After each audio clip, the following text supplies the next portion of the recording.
Управлять домом самим. Жители многоквартирных домов периодически сталкиваются с проблемами бытового характера. Но кто их должен решать и почему они возникли, в большинстве случаев жильцы не знают. В Назране 70 многоквартирных домов и почти нигде нет системы управления. Поэтому чаще всего приходится прибегать к помощи управляющей компании. Их выбирают на конкурсной основе. У нас такая компания большая работает. Управление у них более 40 домов. Люди, конечно, некоторые люди недовольны, которым приходится платить. Естественно, если нет управления, если не платить, дом не будет функционировать.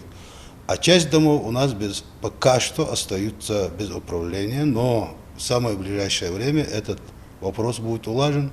В Назране большинство домов обслуживает управляющая компания «Модуль». В их зоне ответственности более 1000 квартир. Один из плюсов ТСЖ – это абсолютная финансовая прозрачность. Любой член товарищества может ознакомиться с тратами, да и платят жильцы тем подрядчикам, которых выбрали сами. Люди сами выбирают для своего дома форму управления, сами назначают старшего, вот он и занимается управлением этим домом, что означает и это, и уборка, и ремонт, и подвалы, и все остальное. Это жизнедеятельность самого многоквартирного дома.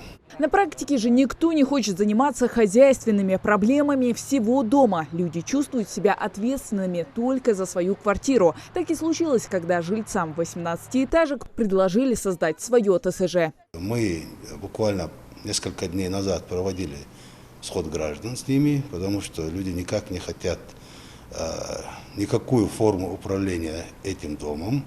Естественно, это получается, что они не хотят платить ни за уборку, ни за газ, ни за свет, а это абсолютно неестественно, это никто допускать не будет. Они обязаны и должны выбрать себе форму управления и обязаны будут платить и за тепло, и за горячую воду. Без этого ни воды, ни тепла не будет.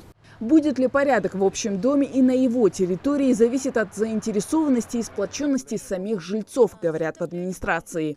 Построена новая котельная, то есть теплоснабжение у нас здесь уже налажено. То есть нам сейчас на данный момент нужно определить, кто будет обслуживать и эксплуатировать котельную и эксплуатировать эти дома. То есть нужно или создать ТСЖ.